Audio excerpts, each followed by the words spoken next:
નમસ્તે વિદ્યાર્થી મિત્રો. પ્રાથમિક શિષ્યવૃત્તિ પરીક્ષા એટલે કે PSE એક્ઝામનું સોલ્યુશન અહીંયા આપણે જોઈશું. ધોરણ 6 પ્રશ્ન 151 થી 200 સુધીનું સોલ્યુશન અહીંયા કરીએ છે. ભાગ નંબર 4 છે.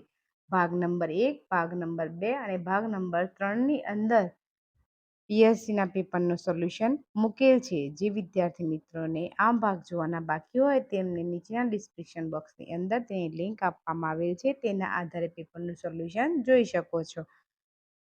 જે વિદ્યાર્થી મિત્રો પહેલીવાર મારી યુટ્યુબ ચેનલ પર મારો વિડીયો જોઈ રહ્યા હોય, જો મારો વિડીયો સારો લાગતો હોય તો કોમેન્ટ કરીને જણાવજો અને સબસ્ક્રાઈબ કરવાનું ભૂલતા નહીં. 151 નંબરનો પ્રશ્ન છે.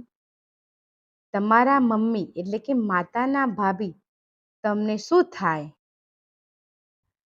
તો મમ્મીના ભાભી એટલે કે મમ્મીના ભાઈ હોય એમના ઘરેથી, એટલે કે મામા કહેવાય મમ્મીના ભાઈને, તો મમ્મીના ભાઈને મામા કહેવાય, તો મામાની પત્નીને શું કહેવાશે? મામી. તો વિકલ્પ બી આવશે. 152 નંબરનો પ્રશ્ન છે. રાજકીરના સ્ટોર આ પ્રકારની દુકાનમાં શું ન મળે?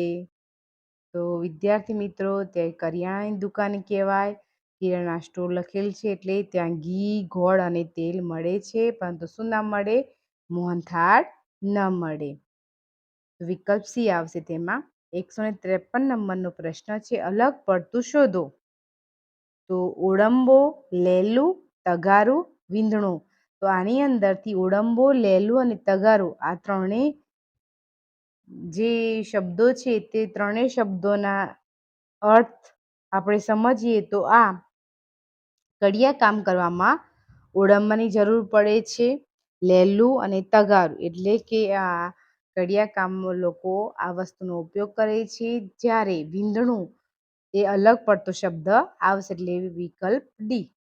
154 નંબરનો પ્રશ્ન છે. કયું બળતણ સૌથી ઓછો ધુમાડો ઉત્પન્ન કરે છે? તો વિકલ્પ એ CNG. તો વિકલ્પ આવશે એ. ત્યારબાદ 155 નંબરનો પ્રશ્ન છે. આપણા સ્વાસ્થ્ય માટે કયું યોગ્ય નથી? તો વિકલ્પ બી આવશે દરરોજ બટાકાનું શાક ખાવું. 156 નંબરનો પ્રશ્ન છે. ઓળખો.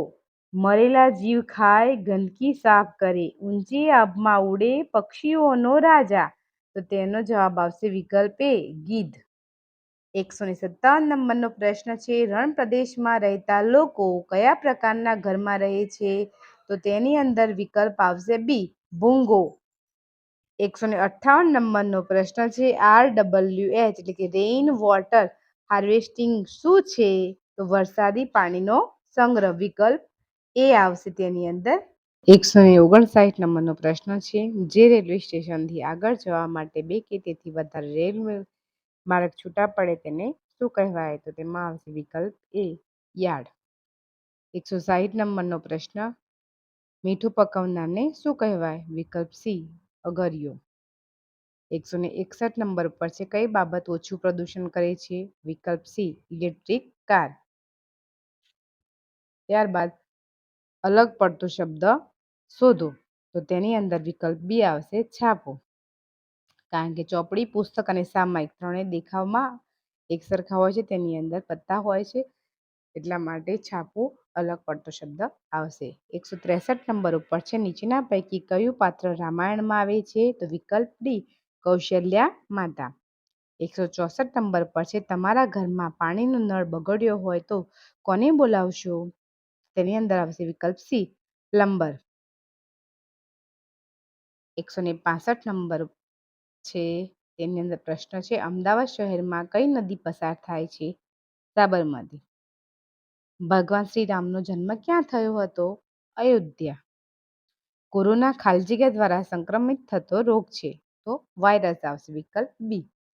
રાજ્ય હાઈવે પર માઇલસ્ટોનનો ઉપરનો રંગ કેવો હોય છે? લીલો. વિકલ્પ સી તેનો જવાબ આવશે. 169 નંબરનો પ્રશ્ન છે. ગુજરાત રાજ્યમાં કેટલી લોકસભા સીટ છે? વિકલ્પ ડી 26. 170 નંબરનો પ્રશ્ન છે. ચંડોળા તળાવ ક્યાં આવેલું છે? વિકલ્પ બી અમદાવાદ. વાંદરાનું નામ શું હતું એટલે કે વિકલ્પ ડી આવશે. સાચી જોડણી કઈ છે? વિકલ્પ બી હુપાહુપ. ગુલાબી ઠંડી હતી વાક્યનો સાચો અર્થ થતો હોય તેવું વાક્ય કયું છે? તો તેની અંદર આવશે વિકલ્પ બી મજા પડે એવી ઠંડી હતી. સાચું વાક્ય કયું છે? તો તેની અંદર આવશે વિકલ્પ ડી ચાર કાગડા ઉડે છે. તો વિદ્યાર્થી મિત્રો અહીંયા 3 જે વાક્યો આપેલા છે વિકલ્પોમાં એ, બી અને સી આ ત્રણેય વાક્ય રચનામાં ભૂલ છે. જોઈ લો તમે માળામાં 3 ઈંડું છે તો ત્યાં શું આવે? 3 ઈંડા છે. 2 ફુગ્ગા રહી ગયો તો 2 ફુગ્ગા રહી ગયા આવે. ત્યાં 3 ચકલી છે તેવું ના આવે. ત્યાં શું આવે? ત્યાં 3 ચકલીઓ છે. તો આ ત્રણેય વાક્ય રચનામાં ભૂલ છે એટલા માટે સાચો વિકલ્પ ગણાશે ડી 4 કાગડા ઉડે છે.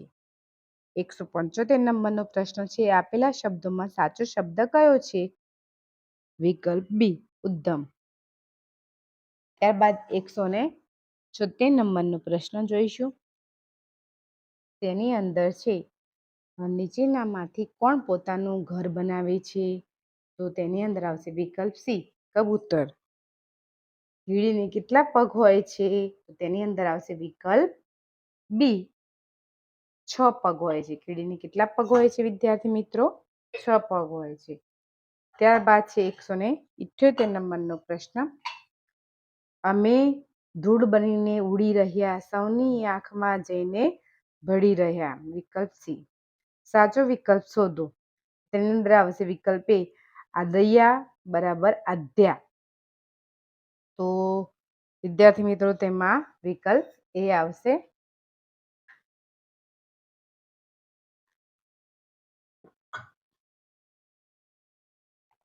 ત્યારબાદ 180 નંબરનો પ્રશ્ન છે આપેલા વાક્યોમાં રેખાંકિત શબ્દ સાચો વપરાયો હોય તેવું વાક્ય કયું છે? તો 4 વાક્યોના નીચે લાઈન આપેલી છે રેખાંકિત શબ્દ કરેલ છે જેમ કે અહીંયા પ્રમાણે, ફાફડા, ગરમા ગરમ અને અહીંયા પેન્સિલથી. તો આ ચારેય શબ્દોના આધારે કયું વાક્ય સાચું છે એ વિદ્યાર્થી મિત્રો શોધવાનું છે. તો વિદ્યાર્થી મિત્રો પહેલો વિકલ્પ એ જોઈશો તમે જગદીશ નમૂના પ્રમાણે કાગળનો પંખો બનાવે છે. જલેબી સાથે ફાફડા ખવાય. તો ફાફડાની ફાફડા આવે ત્યાંના ફા લખેલું છે. પ્રમાણે બોલીએ આપણે તને અહીંયા શું લખેલું છે? પ્રણામે. મેં ઘરમાં ઘમર દૂધ પીધું. તો આ ત્રણેય શબ્દોમાં શું છે? ભૂલ છે. જ્યારે વિકલ્પ ડી છે પેન્સિલથી લખેલું ભૂંસી શકાય છે. તો તે સાચું છે. તો વિકલ્પ ડી આવશે તેની અંદર. 180માં વિકલ્પ ડી.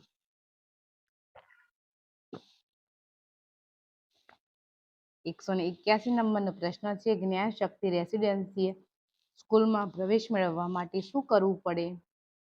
તો વિકલ્પ આવશે C common entrance test merit સાથે પાસ કરવી પડે. 182 નંબરનો પ્રશ્ન છે ડાંગ જિલ્લાની સરહદ ગુજરાતને કયા રાજ્ય સાથે જોડે છે? તો વિકલ્પ એ મહારાષ્ટ્ર.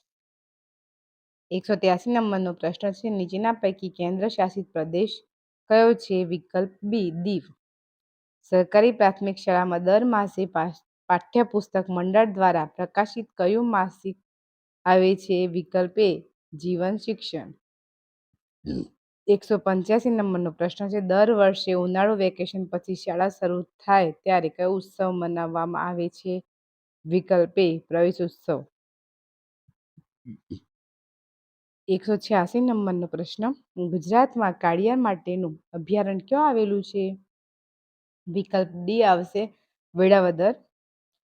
183 નંબરનો પ્રશ્ન છે ખોરાકના પાચનની શરૂઆત ક્યાંથી થાય છે? વિકલ્પ ડી જઠરમાં. જ્યારે શિક્ષક વિદ્યાર્થીઓને કહે છે કે તમારે પોતાનું કામ જાતે કરવું જોઈએ ત્યારે નીચેના પૈકી શું અપેક્ષિત નથી હોતું? વિકલ્પ ડી પોતાના કપડાં જાતે સીવવા. સાપ કરડે ત્યારે એનું ઝેર કયા અંગમાંથી આપણા શરીરમાં આવે છે? દાંત. ત્યારબાદ મીઠાઈ બનાવે તેને શું કહેવાય? કંદોઈ. 91 નંબર ઉપર છે, નીચે પૈકી કયા આકારમાં અંદરની તરફ સૌથી મોટા માપનું ખૂણું રચાય છે? તો તેની અંદર આવશે વિકલ્પ બી. 192 નંબરનો પ્રશ્ન છે, દીવાસળી અને રબર ટ્યુબની મદદથી બનાવેલા કયા આકારને દબાવતા તેના ખૂણામાં ફેરફાર થતો નથી? તો વિકલ્પ એ આવશે ચોરસ. કયા સમયે ઘડિયાળના કલાક અને મિનિટ કાંટા વચ્ચે કાટકોણથી મોટો ખૂણો રચાશે? વિદ્યાર્થી મિત્રો, અહીંયા શું કહેલ છે? કાટકોણથી મોટો. તો તેની અંદર આવશે વિકલ્પ સી, 7 વાગ્યાનો.